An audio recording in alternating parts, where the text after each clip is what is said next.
বিশ্বনবী বললেন লাউ কাতাআতা জিলদাক, গায়ের চামড়াগুলো কেটে কেটে রোদে শুকিয়ে যদি মায়ের পায়ের দুইটা জুতাও বানিয়ে দাও, ছোটবেলা যে দুধ খেয়েছো সেটার এক ঢোক দুধের শোধ আদায় হবে না। এজন্য মা যে কি কষ্ট করে।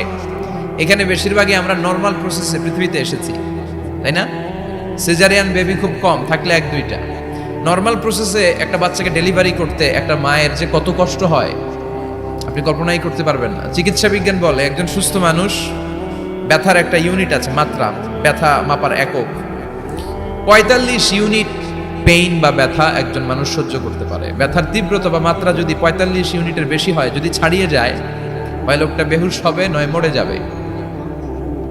আমার আর আপনার মা যখন আমাদেরকে নর্মাল প্রসেসে ডেলিভারি করেছেন, তখন তারা 45 না 57 ইউনিট প্লাস 57 থেকে 60 ইউনিটের পেইনও তারা ছাড়িয়ে গেছে।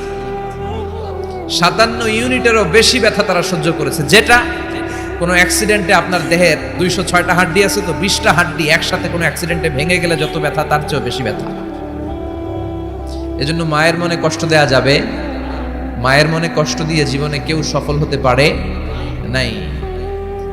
সাইয়েদনা মূসা আলাইহিস সালাম আল্লাহর একবার জিজ্ঞেস করলেন, আল্লাহ মাইয়া কুনু জালিসি ইয়াউমাল কিয়ামা, আল্লাহ আমার সাথে কিয়ামতের দিন জান্নাতের সাথী কে হবে? আল্লাহ বললেন, জালিসুকা ফিল জান্নাতি জাজ্জার, তোমার সাথী হবে কিয়ামতের দিন বিচার শেষে জান্নাতে যখন ঢুকবা, তোমার সাথী হবে একজন কসাই। কসাই চিনেন? কি করে? গোশত কাটে। সাইয়েদনা মূসা আলাইহিস সালাম অবাক হলেন, ঘটনা কি? কসাই? আমি হইলাম নবী আর আমার সাথে জান্নাতে থাকবে? How come it's possible? এটা কিভাবে সম্ভব? আল্লাহ বললেন, নিজেই দেখে আসো এটা কেমন কসাই। সাইয়েদনা মূসা আলাইহিস সালাম ছদ্মবেশে কসাইয়ের দোকানে দাঁড়িয়ে রইলেন। দেখলেন স্পেশাল বিশেষ কোনো আমল নাই, কসাই শুধু গোশত কাটে, গোশত বিক্রি করে। দিন শেষে দোকান বন্ধ করে প্যাকেটের ভেতরে গোশত নিয়ে বাড়িতে রওনা হয়েছে।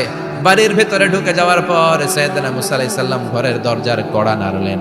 কসাই বলে, মান আনতা, তুমি কে? মূসা আলাইহিস সালাম বললেন, আনা মুসাফির, আমি মুসাফির, থাকার জায়গা নেই, আপনি যদি থাকার জায়গা দেন আপনার বাড়িতে থাকবো। কসাই বলে, আসেন। সাইয়েদনা মূসা আলাইহিস সালাম ঢুকলেন। কসাই বলে, এই ঘরে একটু থাকেন, ওই ঘরে আমার একটু কাজ আছে।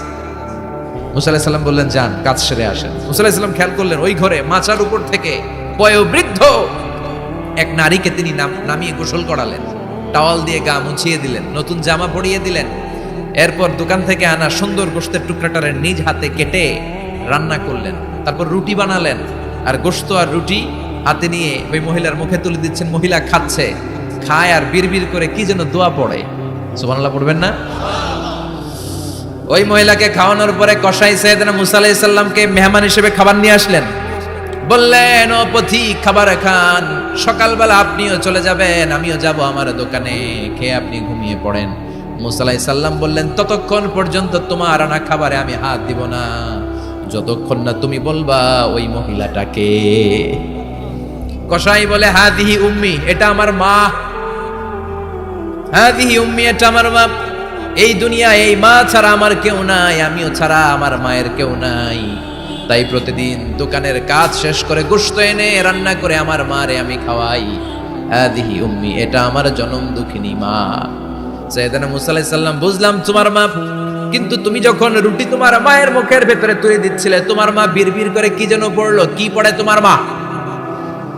কসাই বলে, আমার মায়ের একটা পাগলা দোয়া আছে। কি দোয়া? আমি জানি কশিন কালো এই দোয়া কবুল হবে না। আবেগের বশবর্তী হয়ে প্রতিদিন আমার মা আমার খেদমতে আমার উপর এত সন্তুষ্ট হয়ে যায়, এত খুশি হয়ে যায়। আমার মা প্রতিদিন বলতে থাকে, আল্লাহুম্মা জাআল ইবনি জালিসা মূসা ইয়াউমাল কিয়ামা। ও আল্লাহ, আমার ছেলের খেদমতে আমি এত সন্তুষ্ট, আমার ছেলের উপর আমি এতটাই রাজি খুশি। শুনেছি এই জামানার সবচাইতে বড় পয়গম্বর, বনি ইসরাইলের সবচাইতে বড় নবী, ওই নবীর নাম নাকি মূসা। ও আল্লাহ, আমি এত কিছু জানি না, এত কিছু বুঝি না, এত কিছু চাই না, তোমার দরবারে শুধু একটাই চাওয়া, একটাই ফরিয়াদ, তুমি আমার ছেলেরে কিয়ামতের দিন মূসার সাথে হাসর নসিব করে দিও। আমার ছেলে কসাই ছেলেটারে তুমি মূসার জান্নাতের সাথী বানিয়ে দিও। আল্লাহুম্মা জাআল ইবনি জালিসা মূসা ইয়াউমাল কিয়ামা। জালিস মানে ফ্রেন্ড, বন্ধু। আল্লাহ, জান্নাতে আমার ছেলেরে তুমি মূসার বন্ধু বানিয়ে দিও। মূসা আলাইহিস সালাম এবার বুঝতে পারলেন। তিনি বললেন, ঘটনা তো এই জায়গায় এতক্ষণে বুঝতে পেরেছি, কেন আমার সাথে মুসাফির মুফাসসির যাবে না, হাফেজে কোরআন যাবে না, শহীদরা যাবে না, ওলিরা যাবে না, নবীরা যাবে না, আমার সাথে জান্নাতে যাবে কসাই। এটা মায়ের দোয়া। কার দোয়া? মায়ের দোয়ার দরকার আছে না নাই? অনেক পাওয়ারফুল মায়ের দোয়াটা। বুলেট মারলে বুলেট মিস হয়, মায়ের দোয়া মিস হয়? ড্রোন হামলা করলে ড্রোন হামলা মিস হয়ে যেতে পারে, কিন্তু মায়ের দোয়া কোশ্চিনকালে মিস হয় না। চিল্লায় বলেন ঠিক কি না? মায়ের দোয়াটাও কবুল, বদদোয়াও কবুল। ভয়ঙ্কর কিন্তু। মা দোয়া করলে কবুল হয়, কিন্তু বদদোয়া করলে কবুল হয় না। এরকম হলে it was not a big deal, এটা বড় সমস্যা ছিল না। কিন্তু দোয়া করলেও যেমনি কবুল, বদদোয়াটাও কবুল। এজন্য খবর আছে না নাই? এজন্য মায়ের কাছ থেকে সবসময় দোয়া নিতে হবে। দোয়া নিতে রাজি আছেন? আমাদের সমাজে এরকম অনেক ধরনের কুসংস্কার। 2 কলা খেলে 2 বাচ্চা হয়, তাই না? আসলে কি কথাটা ঠিক? বাচ্চা একটা হবে না 2টা হবে, ছেলে হবে না মেয়ে হবে, এটা কে দেয়? আবার অনেকের মাথার চুলের মধ্যে 2টা গিট থাকে, আছে না নাই? 2 গিট থাকলে কয় তোর 2 বিয়া, 3 গিট থাকলে 3 বিয়া, গিট নাই কয় তোর বিয়া নাই, আছে না নাই?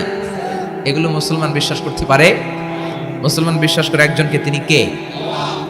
তো এই 3 ফল এটা খেলে মানুষ পাগল হয়ে যায় না, এটা স্বাস্থ্যকর একটা খাবার।